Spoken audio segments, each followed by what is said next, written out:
పిల్లల భవిష్యత్తు తల్లిదండ్రుల పాత్ర. ఇప్పుడు 10th క్లాస్ ఎగ్జామ్స్ మొన్నటితో అయిపోయింది. అయిపోతే ఇవాళ ఇంటర్మీడియట్లో చేర్చాలి. ఇంటర్మీడియట్లో ఒక టర్నింగ్ పాయింట్. ఇంటర్మీడియట్ అనేది ఒక టర్నింగ్ పాయింట్. దాంట్లో కొంతమంది బైపీసీ, కొంతమంది ఎంపీసీ, మిగతా వాళ్ళు సిఈసీలోకి వెళ్తారు. బాగానే ఉంది, అంతా బాగానే ఉంది.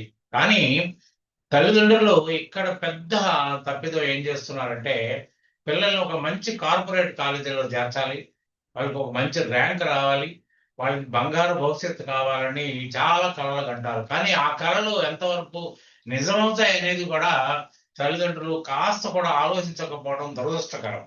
ఇవాళ సినిమా అడ్వర్టైజ్మెంట్లు మించి కాలేజీలు, స్కూల్స్ పబ్లిసిటీలు చేస్తున్నారు. వ్యాన్లు పెట్టి సినిమా పబ్లిసిటీ లాగే ఉంటున్నవి.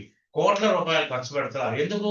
నిజంగా వాళ్ళకు విద్యాబుద్ధులు సరిగ్గా చెప్పగలిగిన కెపాసిటీ ఇది వాళ్ళకు ఉంటే ఇంతంత పబ్లిసిటీ ఎందుకు చేయాలి? ఈ పబ్లిసిటీ ఎవరి మీద రుద్దుతారు?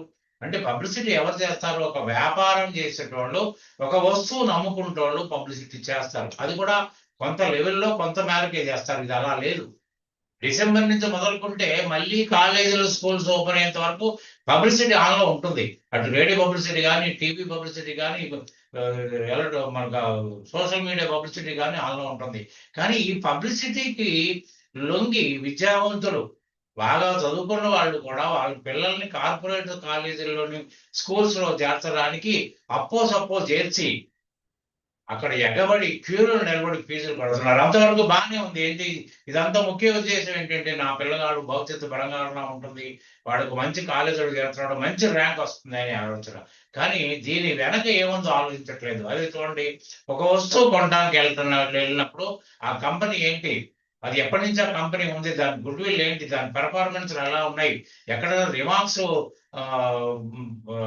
పాకెట్ చేసిందా, ఏమనేది ఆలోచించకుండా మనం ప్రొడక్ట్ కొనం. కానీ ఇవాళ విద్యని పిల్లవాడి భవిష్యత్తు అనే వంకతోటి విద్యను అందించే విషయంలో 100% తప్పే చేస్తున్నాం. ఎందుకంటే స్కూల్ కానీ, కాలేజీల్లో కానీ ఎడ్యుకేషన్ రోజు రోజుకి దిగజారిపోతుంది. కేవలం ఏమాత్రం ట్రైన్ కాని టీచర్స్, లెక్చరర్స్ పనిచేస్తున్నారు. ఇవాళ 10,000 మొదలుకొని 25,000 రూపాయల వరకు శాలరీ తీసుకుంటున్న లెక్చరర్స్ పెద్ద కార్పొరేట్ కాలేజెస్ లో ఉన్నాయంటే మీరు నమ్మాలి.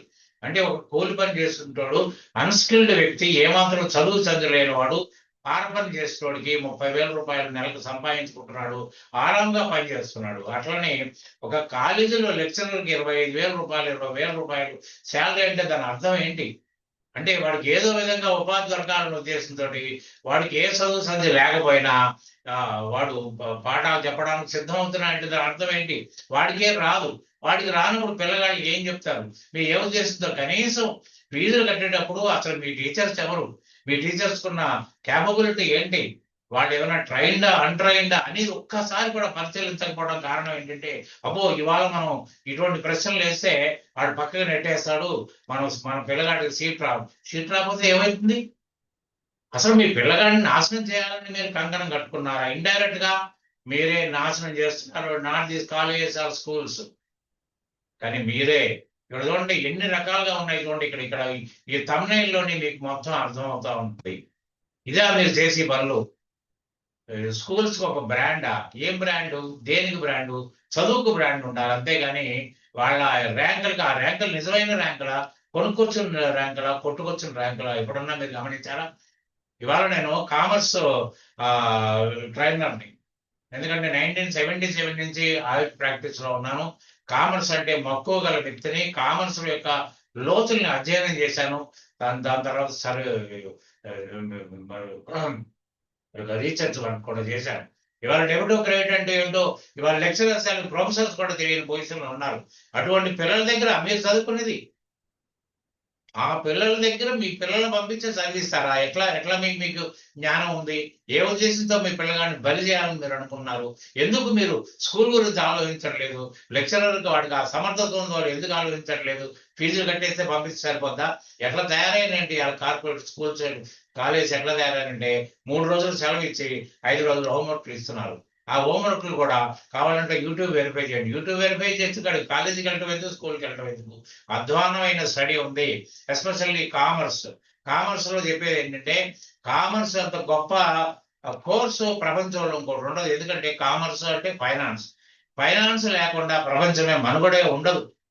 అటువంటిప్పుడు ఫైనాన్స్ స్టడీ చేసిన విద్యార్థికి ఎక్కడైనా కూడా ఉపాధి అవకాశాలు పిలుపు వచ్చి తీసుకెళ్తారు. కానీ వీడెళ్ళి బతిమలాడే పొజిషన్ ఇవాళ ఉంది. అంటే విద్య లేదు.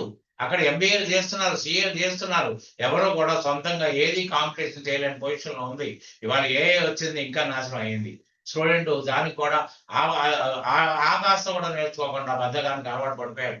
వాళ్ళ కామర్స్ అనేది ఎలా ఉంటుందో నేను మీకు రుచి చూపించదలుచుకున్నాను. నిజంగా మీరు మీ పిల్లగాడిని శ్రేయస్సు కోరిన వాళ్ళైతే ఒక మంచి అకౌంటెంట్ లేకపోతే సీఎం చేర్చాలనుకుంటే మీరు ఇప్పటికిప్పుడు నాకు వాట్సాప్ చేసి రిక్వెస్ట్ పెట్టండి. సాయంకాలం 7:30కి నేను మీకు ఒక డెమో ఇస్తాను. అసలు కామర్స్ ఎలా ఉంటుందో ఇస్తాను. కామర్స్ లో మన వాళ్ళు చెప్తున్న పాఠాలు సారాంశం కూడా నేను మీకు చెప్తాను.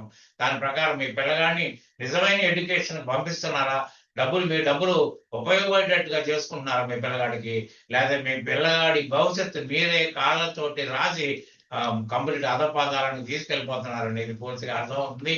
కాబట్టి కళ్ళు తెరవండి.